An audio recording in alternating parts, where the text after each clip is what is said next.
안녕하십니까. KB투자증권입니다.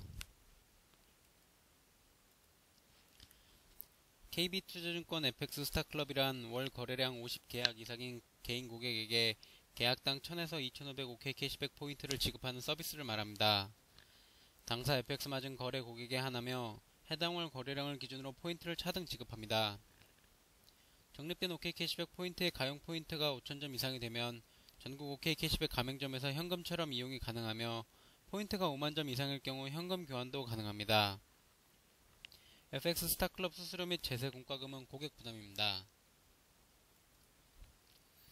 CME 그룹 이마이크로 통화 선물은 표준계약 규모의 10분의 1에 불과한 증거금만으로 FX 선물에 투자할 수 있는 상품입니다.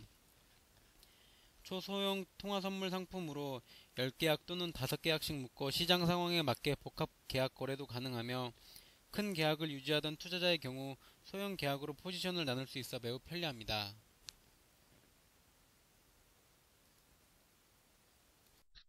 안녕하십니까. KB투자증권 2월 3일 FX 마진 마켓 브리핑을 시작하겠습니다. 먼저 유럽 이슈부터 전해드리도록 하겠습니다. 오늘 29일 유럽 중앙은행이 1조 유로의 유동성을 추가로 방출할 것으로 예상되는 가운데 22일 지나친 유동성 확대 정책에 대한 우려가 잇따라 제기되고 있습니다. 유럽권 은행들이 22에서 저금리로 확보한 유동성을 리스크가 높은 곳에 재투자할 경우 또 다른 위기를 가져올 수 있기 때문입니다. 시장 전문가들은 이번에는 자금 수요가 1조 유로에 달할 수 있다고 전망하고 있습니다. 이에 대해 22는 1일 드셀도르프에서 열린 통화위원 회동에서 22의 장기 대출이 너무 간대하다고 경고했습니다. 은행이 공급받는 자금으로 위험 부담이 큰 새로운 투자를 할 수 있다며 이는 금융 부분에 또 다른 충격을 가져올 수 있다고 강조했습니다.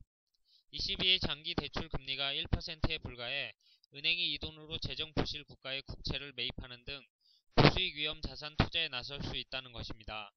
올해 들어 실시된 유로존 국가의 국채 낙찰 금리를 보면 투자자가 몰리면서 일제히 하락세를 보였습니다. 독일뿐만 아니라 그리스와 스페인, 이탈리아 등이 발행한 국채들도 모두 지난해 말 발행한 낙찰 금리보다 낮아졌습니다. 마리오 드라기 22 총재는 지금은 자금 영색이 워낙 심각하기 때문에 불가피한 합법 조치라고 강변했습니다. 문제는 과잉 유동성으로 인한 국채 낙찰 금리의 하락이 자칫 상황이 개선되고 있다는 오해를 초래할 수 있다는 것입니다. 이미 재정위기 국가와 은행들은 근본적인 개혁을 거부하려는 움직임을 보이고 있는 상황입니다. 다음은 구제금융을 받지 않는 벨기에의 경기 침체 진입에 대한 소식입니다. 유로존의 6위 경제대국 벨기에가 경기 침체에 진입한 것으로 보입니다. 그리스, 포르투갈 등 구제금융을 받지 않은 유로존 국가 가운데 경기 침체에 들어가기는 벨기에가 처음입니다. 벨기에 중앙은행은 4분기 GDP 성장률이 전분기 대비 0.2% 감소한 것으로 잠정 집계됐다고 발표했습니다. 지난 분기 대비 마이너스 0.1%였으며 통상 두 분기 연속 마이너스 성장을 할 경우 경기 침체로 규정합니다.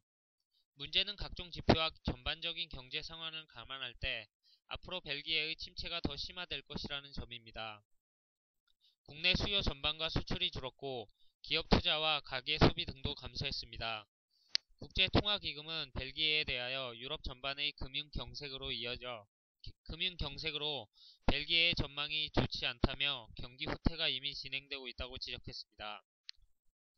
이처럼 상대적으로 양호한 평가를 받아온 벨기에 경제마저 유럽 재정 위기의 직격탄을 맞으면서 유로존의 RE 공포가 더욱 가중될 것으로 보입니다. 다음은 6일로 예정된 유로그룹 회의 관련 소식입니다. 유로존 재무장관들이 다음 주 월요일인 6일 브뤼셀에서 회동하여 그리스 구제금융 패키지에 관해 논의할지 여부는 아직 확실치 않다고 독일 재무부 대변인이 밝혔습니다.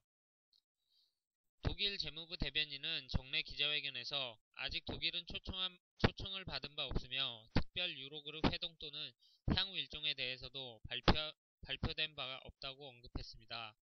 이어 그는 그리스의 문제를 다루기 위해 회의를 개최할 경우 기본적인 사안들이 이미 정리된 경우에만 이 같은 종류의 회동이 가능하다며 민간 채권단의 자발적인 손실 부담에 대한 협상을 비롯하여 일체의 조건들이 충족되지 않은 점을 이유로 들었습니다.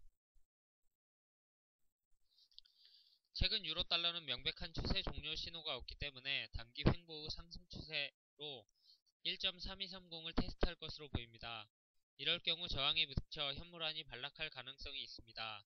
단 1.3230을 상승 돌파 후 종가 기준으로 1.3250을 기록할 경우 추세는 1.3550을 향해 추가 강세를 시사하게 될 것입니다. 반대로 그리스 협상 중단 및 디폴트 선언과 같은 이슈 등장 시 강하게 1.3을 하락 돌파할 경우 1.2630을 테스트할 것으로 보입니다.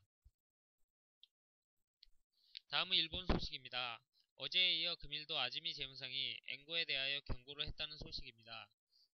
아즈미 준 일본 재무상은 엔화 움직임이 한쪽으로 쏠린 데다 투기적인 움직임을 보인다고 경고했습니다.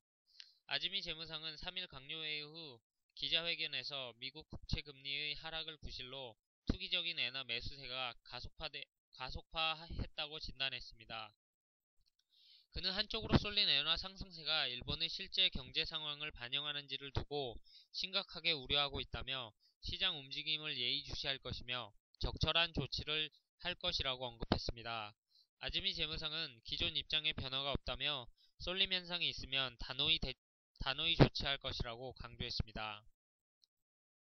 다음으로 일본 최대 은행이 국채 폭락 대비 시나리오를 마련했다는 보도입니다. 일본 국채가 폭락할 가능성에 대비해 일본 최대 은행인 미쓰비시 도쿄 UFJ가 비상계획을 마련했다고 밝혔습니다.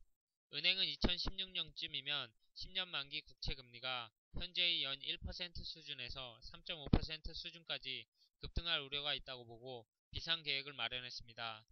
일본은 무역수지 적자폭이 증가하면서 2016년이면 경상수지도 적자로 전환될 가능성이 크다고 판단했기 때문입니다. 지난해 일본은 31년 만에 무역 적자를 기록했습니다.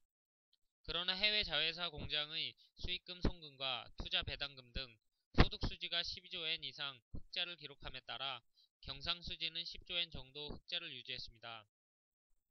그러나 엔고가 지속되고 세계 경제 침체가 장기화되며 일본 기업의 경쟁력이 떨어지면서 무역수지 적자가 계속 늘어나 경상수지도 4에서 5년 후에는 적자로 돌아설 가능성이 크다는 것입니다.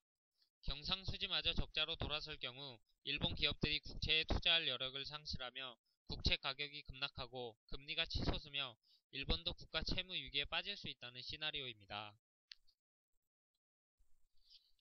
다음은 경제지표 일정입니다. 금일 22시 30분 미국 민간 부분 고용자 수 변동과 실업률, 비농업 부분 고용자 수 변동 지표가 발표됩니다. 작년 12월 미국의 고용지표가 개선 추세가 이어졌으나 최근 고용지표가 악화되고 있는 상황에 따라 금일 발표되는 실업률과 비농업 부분 고용자 수 변동 지표 결과에 따라 유로화와 미국 지수 선물에 영향을 줄 것으로 예상됩니다. 예상치를 상회할 경우 유로화 및 미국 지수 선물의 강세가 예상되며 예상치 하회 시 약세에 영향을 줄 것으로 보입니다. 이길 24시에는 공장 주문 건수와 ISM 비제조업 지수가 발표될 예정입니다. 다음 주 월요일인 6일은 호주 소매 판매와 유로존 센틱스 투자자 기대 지수가 발표됩니다. 이상으로 KB투자증권 FX 마진 마켓 브리핑을 마치겠습니다. 감사합니다.